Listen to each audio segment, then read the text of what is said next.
U.S. Secretary of State Rubio abruptly canceled his visit to South Korea just 5 days before the scheduled date. However, he will still be making an appearance at the ASEAN Regional Security Forum in Malaysia on the 10th. Consequently, there's a chance the U.S.-South Korea summit might face delays. Let's connect to Washington to find out what's behind this and if there are any underlying reasons.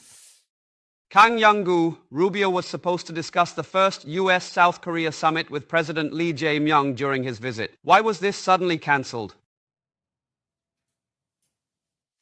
Secretary Rubio was scheduled to visit South Korea on the 8th after stopping in Japan earlier this month, but both visits to Japan and Korea have been cancelled. The U.S. officially cited several domestic issues as the reason behind the cancellation and specifically highlighted the troubling situation in the Middle East as their justification. This situation closely ties to the escalating Israel-Iran conflict. President Trump is scheduled to discuss an essential ceasefire plan with Prime Minister Netanyahu at the White House on the 7th. However, it appears that there are no critical circumstances necessitating the cancellation of confirmed schedules, rendering this an unusual decision that has raised eyebrows in diplomatic circles.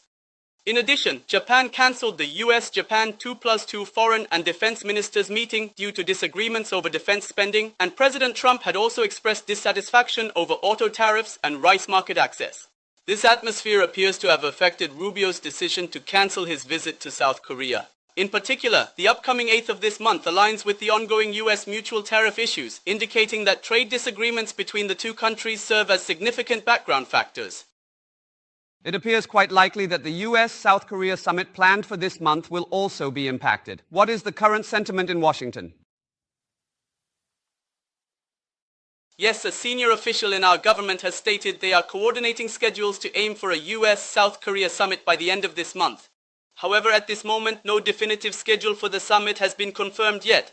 From the outset, Rubio intended to meet with President Lee during his scheduled visit to finalize the detailed summit schedule and important agenda points. With this plan falling through, the schedule for a summit has also become uncertain. A summit requires close behind-the-scenes coordination in advance, but there appear to be significant differences between South Korea and the US, especially over tariff negotiations. Let's listen to President Lee Jae-myung's remarks directly. It is essential for us to strive towards achieving results that are genuinely mutually beneficial for all parties involved in these discussions. There's still no clear understanding of what each side specifically wants. For now, I can only assure you that we'll make our best efforts. If the summit is delayed, there is a high possibility it could take place in mid-September in New York, as we anticipate crucial discussions alongside the UN General Assembly addressing pressing global issues. This has been a report from Washington.